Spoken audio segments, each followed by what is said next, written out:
하이델베르그 교리문답 126문 소개합니다. 다섯째 간구는 무엇입니까? 답.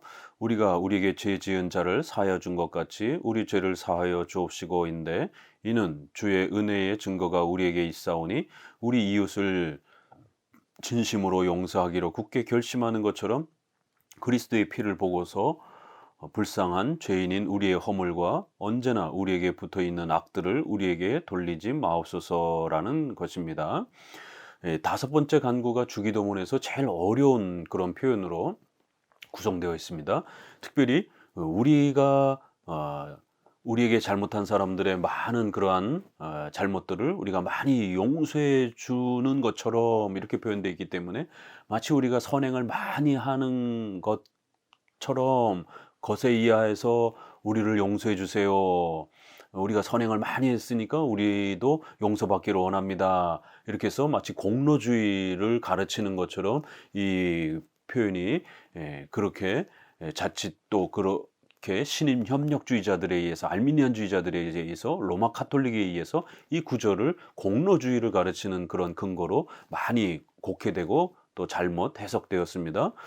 그러면 왜 여기에서는 마치 이렇게 우리 인간의 선행을 봐서 우리를 용서하겠다라는 이러한 자칫 그러한 공로주의적 느낌이 나는 이러한 표현으로 왜 이 본문이 이렇게 기록되어 있을까?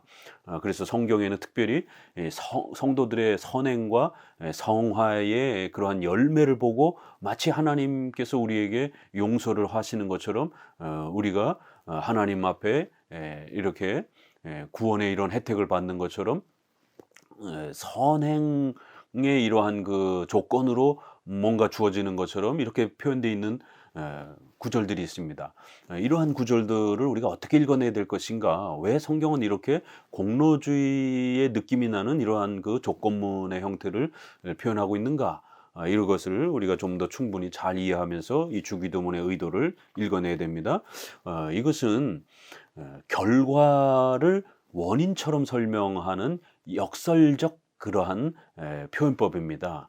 그러니까 우리가 이웃을 많이 용서한 그러한 선행의 이러한 열매들이 많이 일어났습니다. 그건 우리가 믿음을 가지고 있다라고 하는 증거입니다. 열매입니다. 칭의의 조건이 아니라 칭의의 열매로서 우리가 더욱 많은 선행을 쌓게 된 겁니다. 성화의 그런 모습인 것입니다. 그래서 이것은 우리가 믿음의 결과여 열매인 것입니다. 이런 결과를 마치 믿음의 원인인 것처럼 이렇게 구원의 어떤 조건이고 원인인 것처럼 표현하는 이런 표현법입니다. 그래서 결과를 원인처럼 표현하는, 이건 결과인데 원인이 아닌데 마치 이러한 결과를 보고 마치 원인인 것처럼, 그러한 원인의 근거에 의해서 우리가 복받은 것처럼, 우리가 선행을 많이 한 것은 결과인 겁니다. 그런데 그거를 마치 원인인 것처럼 우리가 선행을 많이 했으니까 우리도 용서해 주겠다, 우리에게 복을 주겠다, 이러한 결과를 원인처럼 역순으로 이렇게 표현하는 그러한 표현법입니다. 이거를 역설적 그러한 표현법이다라고 이렇게 표현합니다. 왜 이런 표현을 쓰느냐 하면, 이것은 하나님께서 우리를 더 선행으로 나아가도록 동기부여를 하기 위한, 우리에게 상급의 이러한 축복과 은혜를 주시기 위한 동기부여, 우리를 격려하기 위한, 또 우리를 칭찬하고 우리가 요만큼 이룬 일을 마치 이만큼 이룬 것처럼 하나님께서 우리를 칭찬하시는 하나님의 섭리의 그러한 격려 방식인 것입니다. 이걸 착각을 해서 마치 우리가 선행을 많이 만들면 우리가 구원을 얻고, 또 우리가 선행을 많이 이만큼 하면 우리가 용서를 받고, 이렇게 이해하게 되면 이거는 알미니안주의, 로마 카톨릭의 신인 협력주의, 공로주의가 되어버립니다. 그래서 전체 이신칭의와 다른 교리와 조화를 맞춰야 되는 것입니다. 성경에 이런 표현들이 굉장히 많습니다. 그래서 알미니안주의자들이, 신인 협력주의자들이 곡해를 하고 잘못 해석을 하게 되는 것입니다.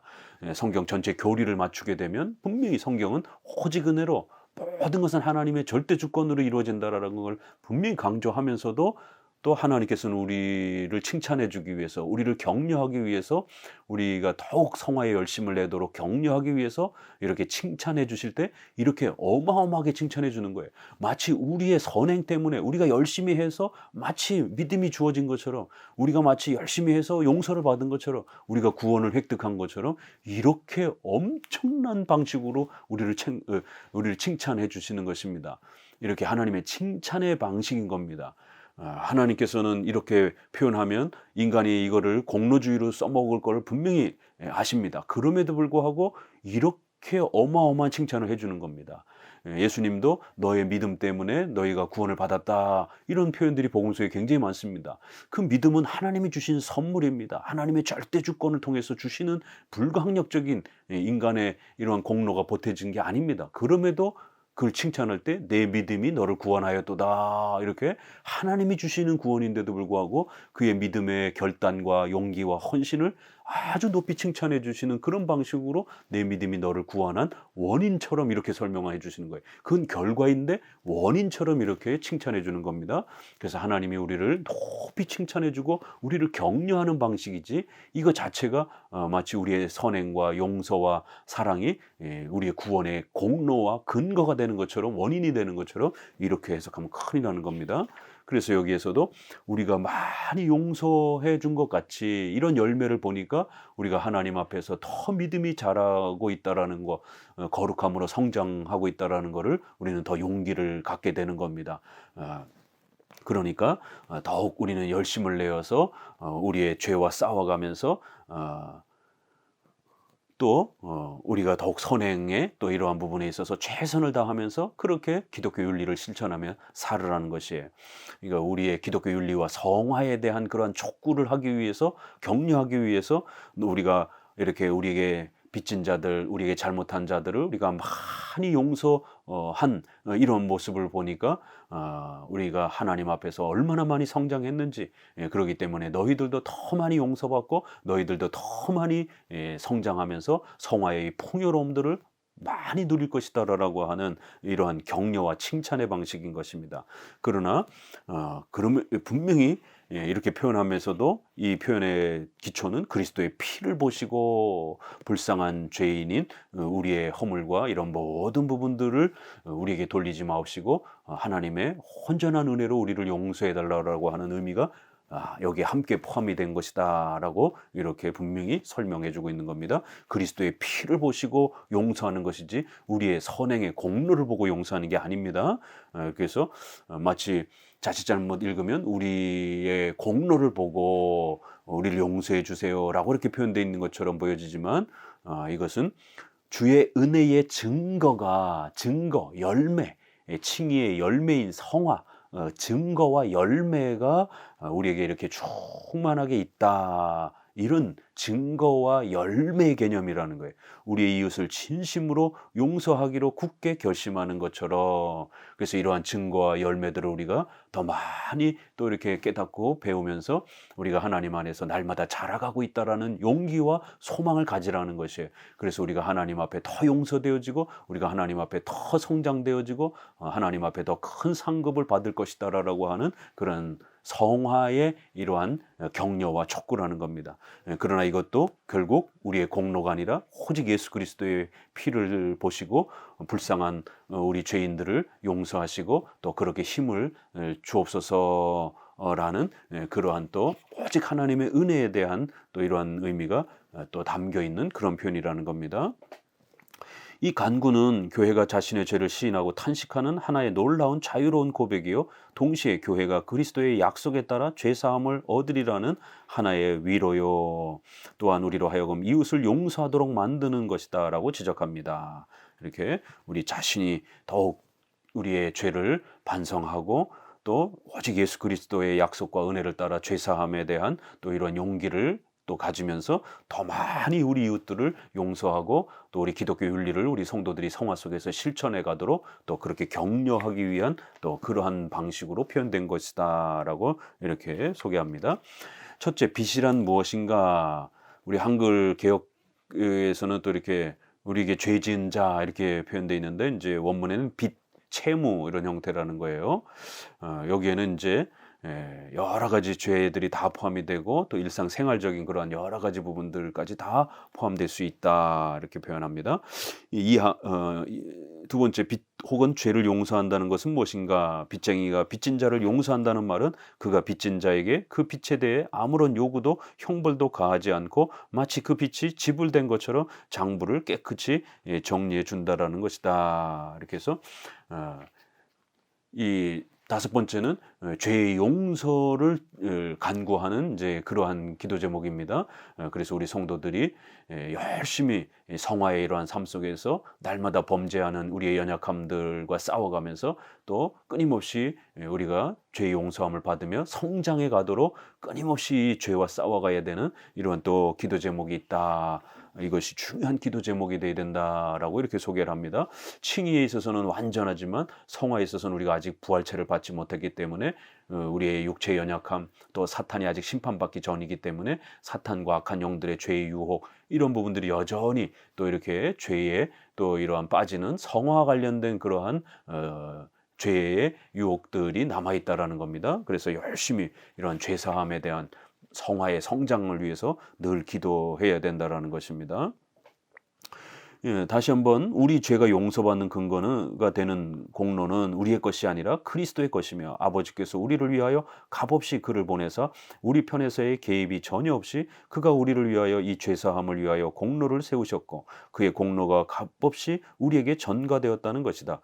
그러므로 우리 죄가 그리스도의 공로로 말미암아 은혜로이 용서받는 것이요 따라서 그리스도께서 보상하셨기 때문에 그 죄들이 우리에게 전가되지 않는다고 추론할 수 있는 것이다. 이렇게 해서 칭이든 성화든 오직 예수 그리스도의 공로로 성령 하나님의 불가항력적인 은혜로 그렇게 우리가 얻는다라는 것입니다.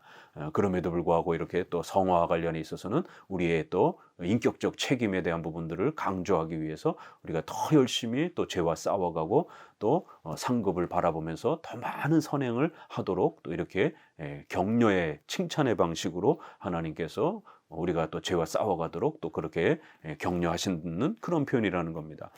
셋째, 어째서 죄사함을 위해서 기도해야 되는가? 그래서 우리의 또 이러한 구원과 성화의 또 이러한 성장을 위해서 끊임없이 이 기도가 필요하다라는 것입니다.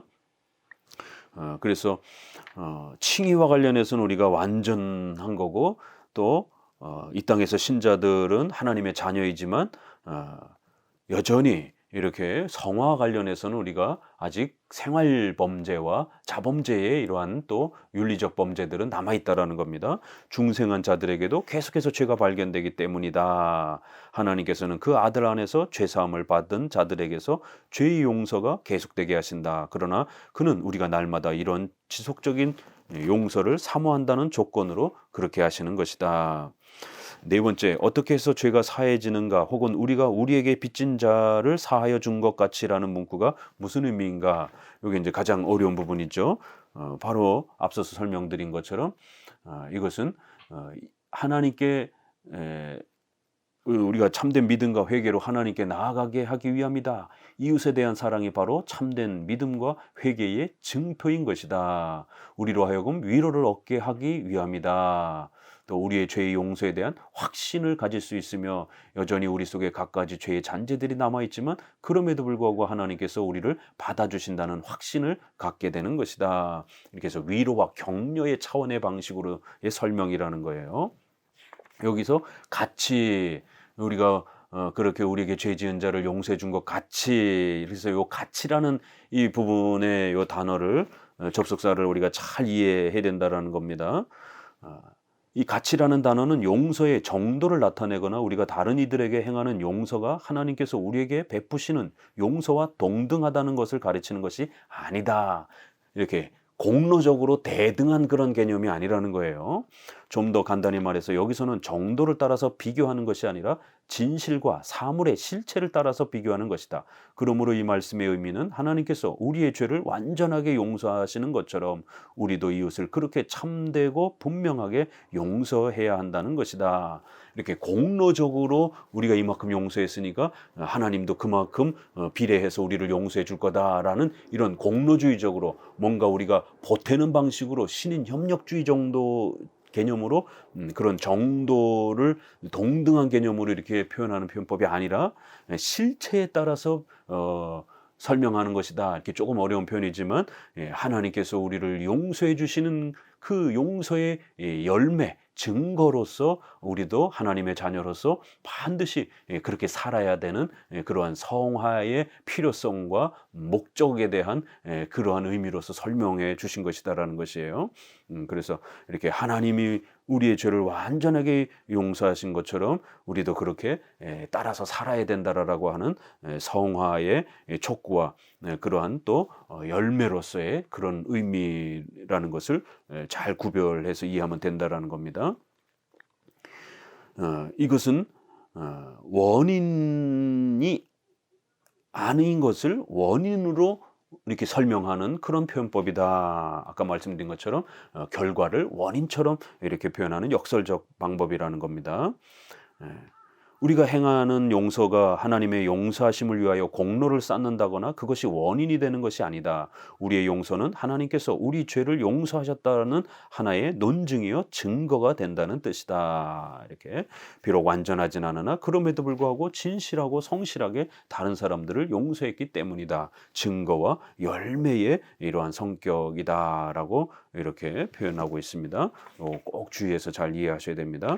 여섯 번째입니다. 127문.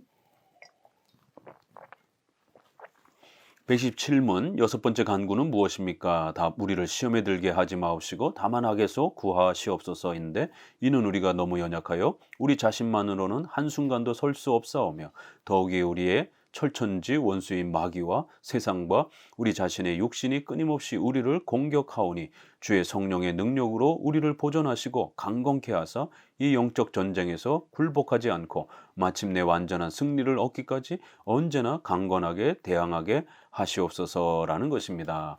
마지막 여섯 번째 간구는 악에서 구하옵시고 시험에 들지 않게 해주옵소서. 영적 싸움을 잘 싸워가게 해주옵소서. 사탄과 악한 영들과 우리가 열심히 영적 싸움을 하면서 우리가 실패하지 않고 승리하게 해주옵소서. 이런 영적 싸움에 대한 그런 또 기도를 매일매일 해야 한다라고 소개하는 말씀이라는 겁니다. 이렇게 우리의 원수인 마귀와 또 세상과 또 우리 자신의 육신의 이러한 연약함이 끊임없이 우리를 공격하면서 죄의 유혹을 받게 만들고 또 죄에 빠지도록 그렇게 많은 또 유혹들이 있다라는 겁니다. 아직 최후 심판 전이기 때문에 또 우리가 부활체를 받기 전 단계이기 때문에 이렇게 많은 죄의 유혹들이 있다라는 겁니다. 그래서 이런 영적 전쟁에서 굴복하지 않고 완전한 승리를 얻을 수 있도록 이렇게 하나님 도와주옵소서라는 이런 영적 싸움을 위한 기도라는 것입니다. 우리 눈에 보이지 않는다 할지라도 사탄과 악한 영은 분명히 존재하고 그들이 성도들을 괴롭히고 또 성도들을 무너지게 만들고 시험에 들게 만들려고 수많은 공격을 가한다라는 겁니다. 베드로전서에 있는 것처럼 우는 사자가 마귀가 그렇게 우는 사자처럼 그렇게 집을 삼킬 자를 두루두루 찾으며 방해하려고 한다. 그래서 성경은 여기저기에서 사탄과 악한 영들을 조심하고 또 이 땅에서 영적 싸움을 부단히 싸워가라라고 또 이렇게 그 영적 싸움은 또 세상적 싸움이 아니라 이렇게 말씀과 성령의 이런 검인 말씀을 가지고 기도하면서 영적으로 무장해서 믿음으로 무장해서 싸워야 되는 것이다 라고 에베소서 6장에서도 이렇게 소개합니다. 우르시누스는 이제 이렇게 설명합니다. 첫째, 시험이란 무엇인가? 시험에는 두 종류가 있다. 하나는 하나님으로부터 오는 것이고 다른 하나는 마귀로부터 오는 것이다. 그래서 하나님으로부터 오는 시험은 성화를 목적으로 한 그런 테스트, 훈련의 차원의 그러한 시험의 성격이 있다라는 겁니다. 우리를 괴롭히는 방식으로서의 시험은 하나님은 하지 않는다라는 겁니다. 그러나 사탄은 우리를 망가뜨리고 무너뜨리려고 하는 유혹하는 방식으로의 시험이기 때문에 이걸 우리가 잘 구별해야 된다라는 겁니다. 그래서 야고보서 1장 13절에는 하나님은 시험을 받지도 아니하시고 친히 아무도 시험하지 아니하신다라고 이렇게 되어 있다라는 거예요. 그러나 신명기 13장 3절에는 여호와를 사랑하는 여부를 알려하사 너희를 시험하심이라. 이렇게 성경은 분명히 시험과 관련해서 어떨 때는 시험한다라고 되어 있고 또 어떤 구절에는 시험하지 않는다라고 되어 있는 거예요. 그래서 이렇게 상반된 그런 표현법을 교리적으로 잘 조화를 시켜야 되는 겁니다. 어떤 의도에서 시험하지 않는가? 그건 우리를 무너뜨리고 망하게 하는 죄의 유혹의 방식으로는 하나님은 시험하지 않는다라는 거예요. 그러나 우리를 훈련시켜서 성장시키기 위한 방식으로는 하나님이 우리를 테스트하시고 시험하실 수 있다라는 겁니다. 이런 부분에서 다만 우리를 테스트하기 위하여 시험하실 뿐이다. 그러나 마귀와 세상과 육체는 우리를 하나님으로부터 멀어지게 하기 위하여 우리에게 죄를 부추기고 우리를 미혹한다. 하나님께서는 계속해서 설명하기를 일시적으로 우리를 향하신 그의 은혜와 능력을 감추시거나 또 하여 우리에게 시련을 주시고 우리를 훈련시켜서 우리의 믿음이 이런 훈련과 시련을 통하여 더욱더 분명하게 드러나고 또 성장하도록 그렇게 목적하신다라는 것입니다. 특별히 이제 우리가 이러한 그 시험과 관련해서는 이제 죄의 문제이기 때문에 이것이 또 신론으로 돌아가는 겁니다. 이렇게 주기도문을 이해하기 위해서도 7대 교리를 잘 이해해야만이 이러한 주기도문의 그러한 의도와 뜻을 잘 이해할 수 있는 것입니다. 왜냐하면 이 악에 대한 문제, 악이 발생하는 문제, 또 우리가 그 죄를 짓는 문제와 관련되어 있기 때문에 인간의 의지와 또 이 죄, 악에 대한 문제의 이 부분을 또 잘 이해해야 된다라는 겁니다. 우리가 하나님의 작정, 예정, 섭리 이런 걸 강조하게 되면 이 땅의 모든 선한 일이든 악한 일이든 어떠한 일들도 하나님의 허락이 없이는 일어날 수 없고 그 모든 걸 하나님이 작정하시고 계획하시고 섭리하신다. 이렇게 우리가 신론에서 말을 합니다. 아담의 타락조차도 그 타락 자체는 죄이지만 그 타락의 사건을 하나님이 모르시거나 또 무능력하게 대처할 수 없거나 이런 게 아닙니다. 하나님이 아담의 타락을 전부 다 아셨고 더 나아가서는 신적 작정 속에 하나님의 뜻과 계획 속에서 발생이 된 겁니다. 그러나 하나님은 이제 악을 만들거나 악의 주인이 되는 방식으로 그거를 작정하고 섭리하는 건 아닙니다. 하나님은 선하신 방식과 의로운 방식으로 그 아담의 타락과 인류의 이러한 범죄와 이런 모든 죄의 발생과 이런 것들을 하나님의 작정 속에서 허용하시는 것이, 그래서 우리가 이걸 허용적 작정이다라고 이렇게 말하는 겁니다. 그랬을 때 반드시 그 악을 유혹한 사탄의 범죄와 악에 빠진 아담과 인류의 또 죄에 대한 책임은 분명히 그들 자신의 잘못에 인격적 책임의 영역이 있다라는 겁니다. 이렇게 하나님의 작정과 인간의 의지 또 죄의 관계가 어떻게 조화를 이루는지에 대해서 우리가 신론에서 다뤘던 것입니다. 그래서 우리가 기도에 있어서도 그 모든 역사의 실제 이런 발생은 결국 하나님의 주권과 작정과 섭리 안에서 일어나는 거예요. 특별히 죄와 관련된 것들도 하나님이 허용하시기 때문에, 허락하시기 때문에 그런 죄악된 역사들이, 또 우리가 죄에 빠지는 역사들이 일어나는 것입니다. 그러나 그 책임을 하나님께 돌릴 수 없는 거예요. 왜냐하면 인격적 책임으로서 우리가 살아가도록 하나님은 우리를 그렇게 인격적 존재로 통치하시고 다스리기 때문에 우리가 어떤 악을 택하거나 범죄하게 되면 거기에 대한 책임은 반드시 우리에게 또 있는 겁니다. 이러한 하나님의 절대 주권과 인간의 의지의 책임에 대한 부분이 늘 이 신론의 이 중요한 주제가 이렇게 또 우리의 기도 제목 속에서 왜 우리가 시험에 들지 않기 위해서 열심히 기도해야 되고 악한 영들과 싸워 승리할 수 있도록 열심히 또 이렇게 기도해야 되는가? 물론 하나님의 주권 속에서 모든 역사는 이루어져 갑니다. 그러나 우리가 선한 길로 갈지 악한 길로 갈지 그 모든 것이 하나님의 주권 속에 있다 할지라도 우리 자신은 아직 그걸 모르는 겁니다. 하나님이 가리워 놓으셨기 때문에 우리는 도덕적 책임을 가지고 인격적 책임을 가지고 선과 악을 부지런히 선별해서 선을 택하도록 최선을 다해서 노력해야 되는 겁니다. 선을 택하면 상급을 받고 악을 택하면 벌을 받는 이러한 윤리적 책임이 분명히 작동되도록 하나님은 그렇게 작정하시고 섭리하는 것이지, 운명론과 숙명론처럼 우리는 아무것도 안 해도 어차피 되어져가는 그러한 기계론적인 운명론이 아닌 것입니다. 그래서 이 죄와 인간의 의지, 시험에 드는 이런 부분에 있어서도 그건 분명히 인간의 책임이다라고 이렇게 설명하면서 우리신에서도요, 하나님께서 악령들을 통해서 악인을 벌하시고 경건한 자들을 징계하시고 시험하시면서도 그가 마귀로 말미암아 범해지는 죄들의 원인도 아니시고 마귀의 악함에 함께 참여하시는 것도 아니라는 사실이 드러난다. 악의 조성자나 주인의 그런 방식은 아니라는 거예요. 악인은 악인으로 말미암아 벌을 받는 것이요 또한 선한 자가 징계를 받고 훈련을 받는 것은 하나님의 정의롭고도 거룩한 역사하심이기 때문이다. 그래서 이런 부분들은 바로 그들 스스로 심판을 자초하는 것이며 하나님께서는 절대로 그들의 죄 짓는 것을 원하시지도 승인하시지도 이루시지도 않으시며 다만 그의 의로운 심판으로 그것들을 허용하시는 것뿐이며 그의 일괄 목적을 그들을 통하여 이루어 가실 때도 그는 그의 뜻을 그들에게 계시하거나 그들의 의지에 영향을 주셔서 그 계시된 뜻을 목적과 법칙으로 삼아 처신하도록 하지도 않는 것이다. 뒷문장은 조금 어렵죠? 적극적으로 하나님이 선한 목적으로 그렇게 명령하는 그런 방식은 아니라는 거예요. 허용하시는 인간의 이러한 의지와 또 이러한 사탄의 인격적인 존재들이기 때문에 그들의 의지가 발휘되도록 허용하시는 방식으로 이렇게 하나님의 작정과 섭리를 이루어 가시는 것이지 적극적인 하나님의 그러한 영향을 끼치셔서 하나님께서 주도하셔서 계시하셔서 그들이 악을 범하도록 그렇게 끌고 가시는 방식은 아니다라는 거예요. 하나님께서는 그들의 속임을 당하도록 허용하심으로써 그들을 벌하시며 마귀로 하여금 하나님의 뜻과 목적을 수행하도록 하시는 것이다.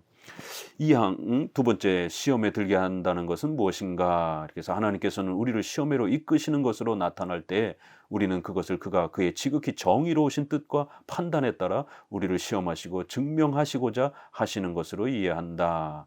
그리고 마귀가 우리를 시험에 들게 한다고 말할 때에도는 하나님께서 그가 우리를 미혹하고 꾀어 죄를 짓게 하도록 허용하시는 것을 뜻하는 것이다. 그래서 우리는 이 간구에서 이 두 가지 형태의 시험으로부터 구원받기를 위하여 기도할 것을 가르침을 받는다. 그래서 하나님이 테스트하실 때 우리가 그거를 잘 이겨나가고 견딜 힘을 주시도록 또 마귀나 또 이렇게 죄의 유혹에 됐을 때 또 그런 부분들에 빠지도록 허용하지 않으시기를 바라는 그래서 우리가 이겨낼 수 있도록 도와달라라는 그러한 방식으로 기도는 얼마든지 할 수 있다라는 것입니다. 그래서 그것들이 악하고 죄악된 것인 한 하나님께서는 그것들을 뜻하시고 승인하시고 이루시는 것이 아니라 다만 그것들을 허용하시는 것뿐이다. 이렇게 해서 우리가 이 죄와 관련된 부분에서도 하나님의 작정을 고려하면서 또 우리가 하나님 앞에 죄를 짓지 않기 위해서 얼마나 또 부단히 노력하고 기도하면서 하나님의 도움을 요청해야 되는지를 또 이렇게 섭리 안에서 우리 인간의 의지가 또 어떻게 작동되는지 우리가 하나님의 이러한 섭리의 도구와 수단으로서 제2원인으로서 우리의 인격적 의지가 어떻게 또 이 하나님의 주권적 역사 앞에서 사용되어지는지를 이렇게 또 기도 부분에서도 설명을 합니다. 세 번째는 악에서 구한다는 것은 무엇인가 이렇게 해서 또 네 번째는 이 간구는 왜 필요한가 이렇게 해서 아까 말씀드린 것처럼 이런 인간의 이러한 책임과 인간의 이러한 기도의 이런 도움의 요청이 반드시 인간의 의지를 하나님이 사용하시기 때문에 섭리 수단과 도구로 사용하기 때문에 반드시 우리는 기도해야 되고 이런 도움을 위해서 기도해야 되고 또 사탄과 악한 영들이 여전히 분명히 존재하고 우리를 공격하기 때문에 그런 필요에 의해서도 우리는 반드시 하나님의 도움을 부단히 기도해야 된다라고 소개합니다. 128문입니다.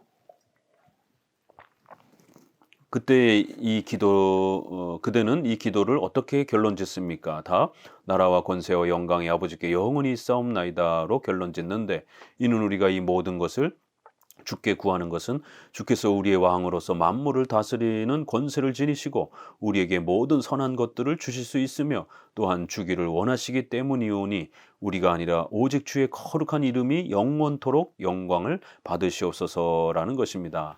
그래서 이제 주기도문 마무리를 하면서 이제 나라와 권세와 영광이 아버지 하나님께 있습니다라는 이 마지막 또 이 결론 문장은 무슨 뜻입니까? 그래서 이 모든 것을 주께 구하는 것은 주께서 우리의 왕으로서 만물을 다스리는 그 절대 주권의 권세를 하나님께서 가지고 계시고 또 우리에게 모든 필요한 것들을 주실 수 있는 전지전능하신 주권자라는 것을 또 우리 마음속에 늘 품어야 되고 또 그리고 모든 우리의 이 6가지 기도 제목들이 오직 하나님을 영화롭게 하기 위한 그런 목적으로서 늘 그러한 신본주의적인 그러한 목적을 가지고 우리가 하나님과 직접적인 것, 우리 자신에게 관련된 것, 이런 모든 부분들을 기도할 때에 이렇게 하나님의 절대 주권과 전지전능함을 늘 우리 마음속에 신뢰하고 오직 하나님을 영화롭게 하기 위한 목적으로서 그 모든